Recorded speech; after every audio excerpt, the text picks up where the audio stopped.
कामचोर देवरानी। एक बार की बात है, सुषमा अपने पूरे परिवार के साथ खुशी खुशी मोहन नगर में रहती थी। उसकी 2 बहुएं थी, पल्लवी और शिवानी। एक दिन दोनों बहुएं रसोई में काम कर रही होती है कि तभी उनकी सास सुषमा उन्हें बुलाती है। अरे बहू, जरा इधर तो आना। शिवानी, जरा जाकर देखना सासू माँ क्या कह रही हैं। दीदी आप ही देख लो ना जाकर, आपको भी तो सुनाई दे रहा है। अरे मैं आटा गूंद रही हूँ ना, तुम चली जाओ। हाँ तो मैं भी तो सब्जी काट रही हूँ ना दीदी। अरे बहू जल्दी आओ।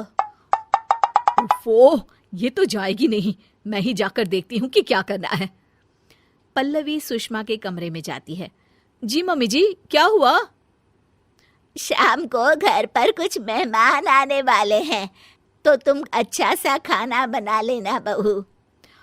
ठीक है मम्मी जी, आप बता दीजिए क्या क्या बनाना है और कितने लोग आ रहे हैं। सुनील की मौसी जी और उनका पूरा परिवार आ रहा है। कुल मिलाकर 3 लोग और हमें मिलाकर हुए 9 लोग। तो अभी से ही तैयारी करना शुरू कर दो। और हाँ, घर की सफाई भी कर देना, हाँ अच्छे से। जी मम्मी जी, सब काम हो जाएगा, आप चिंता मत कीजिए। पल्लवी शिवानी को घर में मेहमान आने वाले हैं इसके बारे में बताती है। क्या 9 लोगों का खाना बनाना होगा, घर की सफाई करनी है? बाप रे, सासू माँ ने तो हमें घर की नौकरानी ही समझ कर रखा है। ऐसा नहीं बोलते शिवानी, हम इस घर की बहू हैं और घर के काम करना हमारा फर्ज है। दीदी तो है ही सासू माँ की चमची, जब देखो सासू माँ सासू माँ। मैं तो इतना सारा काम नहीं करने वाली। शिवानी कपड़े लेकर गमला साफ कर रही होती है और चक्कर आने का नाटक करने लगती है। मेरा सर चकरा रहा है। तभी वहां पल्लवी और सासू माँ जाते हैं। अरे बहू, क्या हो गया तुम्हें? मम्मी जी, बहुत तेज सर में दर्द हो रहा है। तुम एक काम करो शिवानी, आराम कर लो।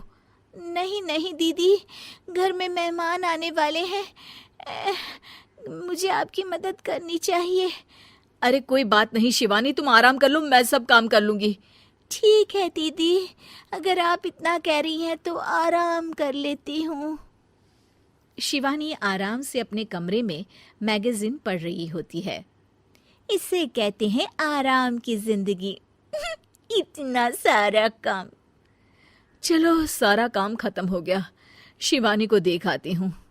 शिवानी अपने कमरे में ईयरफोन में गाने सुनते सुनते सो जाती है और उसके साइड में मैगजीन भी रखी होती है। पल्लवी वहां आ जाती है और वो सब देखती है।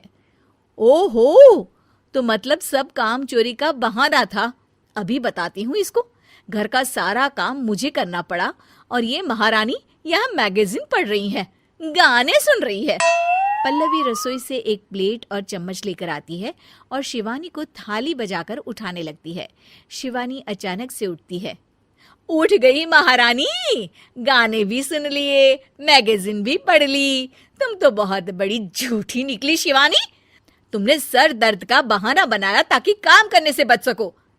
हाँ बनाया बहाना, तो क्या करती, इतने सारे काम करती।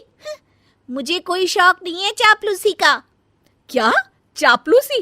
तुम्हें लगता है कि मैं सारे काम चापलूसी के लिए कर रही हूँ? नहीं तो क्या। तभी वहां सासू माँ आ जाती हैं। अरे बहू, वो लोग बस आने ही वाले हैं, तुम तैयारियां कर लो। जी सासू माँ, तुझे तो मैं बाद में देखती हूँ। सब खाना खाने बैठते हैं और खाना शुरू करते हैं। तभी सुनील की मौसी बोलती है।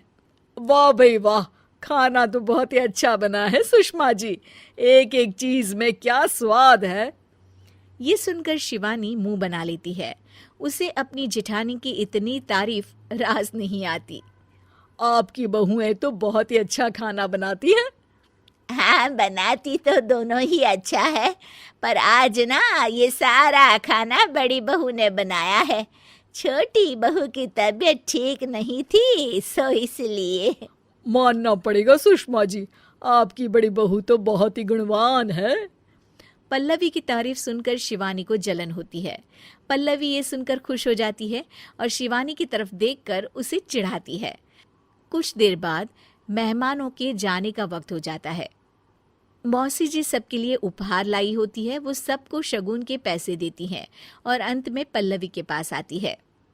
तुम्हारे लिए शगुन का लिफाफा तो है ही, पर बहू तुम्हें एक और उपहार भी मिलेगा इतना अच्छा खाना बनाने के लिए।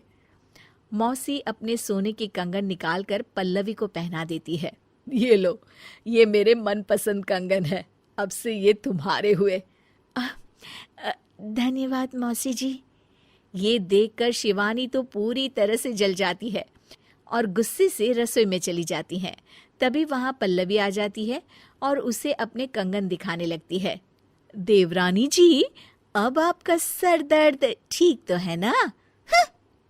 मुझे लगता है कि अब सर दर्द शुरू हो गया होगा आपका। उम्मीद है कि आपको हमारी ये कहानी पसंद आई होगी। कृपया हमारे चैनल को सब्सक्राइब करें और सभी अपडेट्स के लिए बेल आइकन जरूर क्लिक करें। और हाँ, वीडियो लाइक और शेयर करना मत भूलिएगा। Bye bye.